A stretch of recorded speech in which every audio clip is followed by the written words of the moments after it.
Hello, welcome back to Statistics and Mathematics YouTube channel. Today I want to start our studies on confidence intervals and sample size calculations.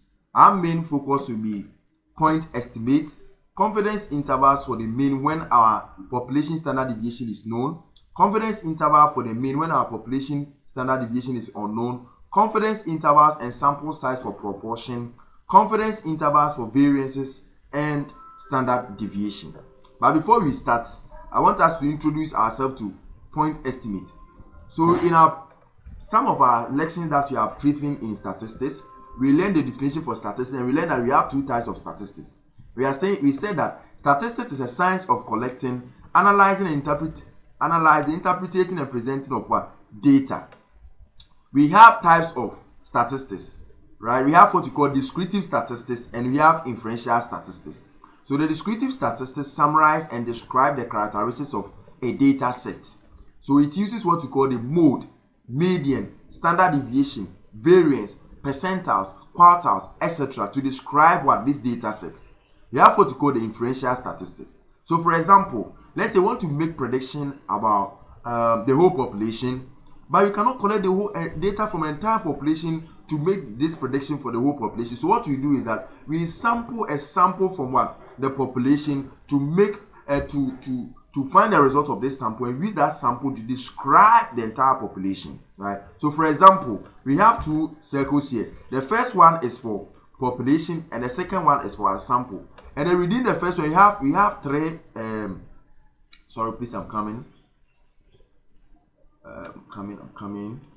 We have three parameters inside. Sorry, we have three elements inside. These elements inside are called parameters. When you come to the samples, you have three elements inside. The three elements inside too are called statistics, right? And then we use these parameters to describe the whole population. And then for the statistics, we use the statistics to describe the whole sample, right? So since we cannot use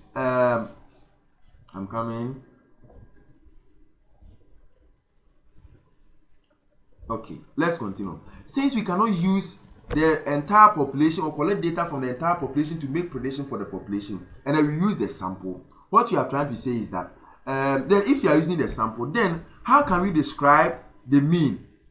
How can we describe the population mean, the population variance, and then population proportion?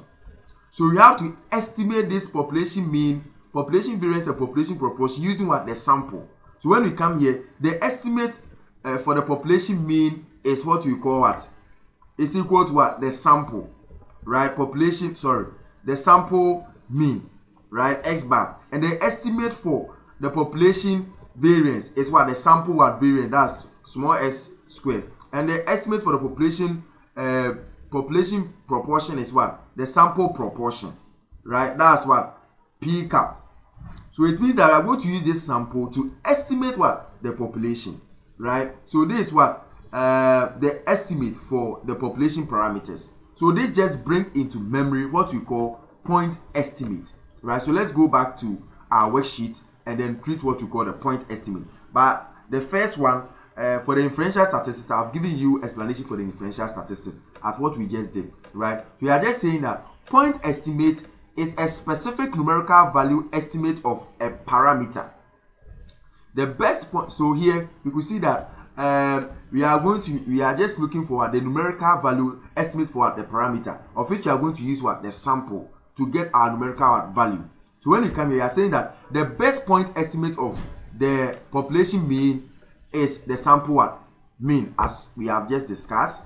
The best point estimate of the population proportion is the sample proportion. And the best point estimate for the population variance and standard deviation respectively is what? The sample variance and the sample standard deviation. So here, all that we are saying is that we are just going to use the sample, right? So for instance, we are just saying that here, our sample mean, population mean is equal to what? Our sample mean, the population mean is equal to the sample mean, population proportion, right? Which is big P is equal to what? The small p cap. And then our population variance is equal to our sample variance, and population standard deviation is equal to what? Our sample what? Standard deviation. So this is all the explanation that you can see, the best point estimate for blah blah blah blah. This is how things are done here, right? So let's go to our next slide. We are having three properties of what a good estimator. So every estimator must have these three properties. So first one, we are saying that we are saying that the estimator should be an unbiased estimator. That is, the expected value or the mean of the estimate obtained from a sample of a given size is equal to the parameter being what? Estimated. So here all that we are saying is that we have three parameters and three statistics, right? So these are the three parameters. We have the population mean, population standard deviation, population proportion, and we have the sample. The sample is x bar, s square, and then p hat. We are saying that the population mean must be equal to, if it is unbiased, we are just saying that population mean must be equal to the sample mean, population variance must be equal to the sample variance, and the population proportion must be equal to what? The sample proportion, right? So that is what the meaning for the unbiased estimator. It means that these are all the population parameters is always going to be equal to what? The sample statistics, right? Respectively. And the two is just telling us that the two says that the estimator should be consistent. So as I just discussed with the unbiased, this one is just telling that when the sample size continue to increases, right, the statistics that you can see here must approximately be equal to what? The population variance, right? So here it will be the same thing. The population variance, population mean must be equal to sample mean, population variance must be equal to the sample variance, and the population proportion must be equal to the sample proportion. And the third one is the estimate should be relatively efficient estimator. That is, of all the statistics that can be used to estimate a parameter, the relatively efficient estimator has what? Smallest one? Variance. So this is the basic explanation that I can give to you on what? The point estimate. And this one is going to help us to really understand the confidence intervals. So let's go through some examples for you to really appreciate all that we have done here. So example 1. Example 1. He said a sample of 40 package of rice has a mean weight of 5.7 kg with a standard deviation of 0.4 kg. Find the best estimate of the population mean and the population standard deviation, right? And we also learned that the point estimate for the population mean and the population variance, here is supposed to be standard deviation, right? Population standard deviation. So let me write the standard deviation, right? Population standard deviation is the sample mean and the sample standard deviation, right? So here we are going to use the sample to estimate what the population. And then from the question, you could see that there was a sample of 40 packets of rice, and out of this sample they calculated the mean to be 5.7 and they calculated the standard deviation to be 0.4. So we know that our x bar, that's the sample mean, will be 5.7. And then if you want the estimate for the population mean, it just we saying that the population mean is equal to what? The sample mean, which is equal to 5.7. So here our point estimate for the population mean will give us 5.7, since 40 package of rice was sampled from the population and then we calculated for the mean.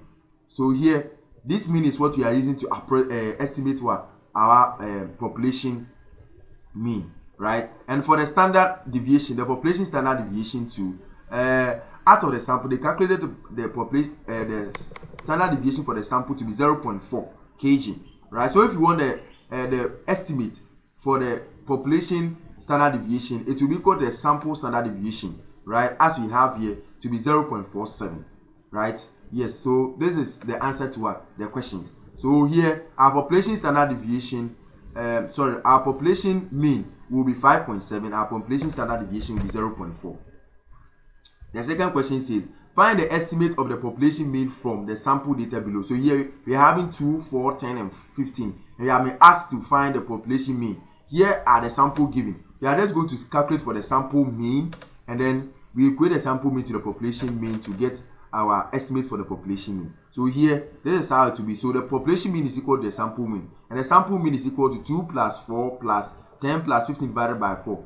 We are doing this like we find a mean of a data set, and then our final answer will be 31 divided by 4, of which we are going to say that our mu is equal to x, by which is equal to 31 divided by 4. So this is what our point, our estimate for the population one. So this is the end for our class on point estimate.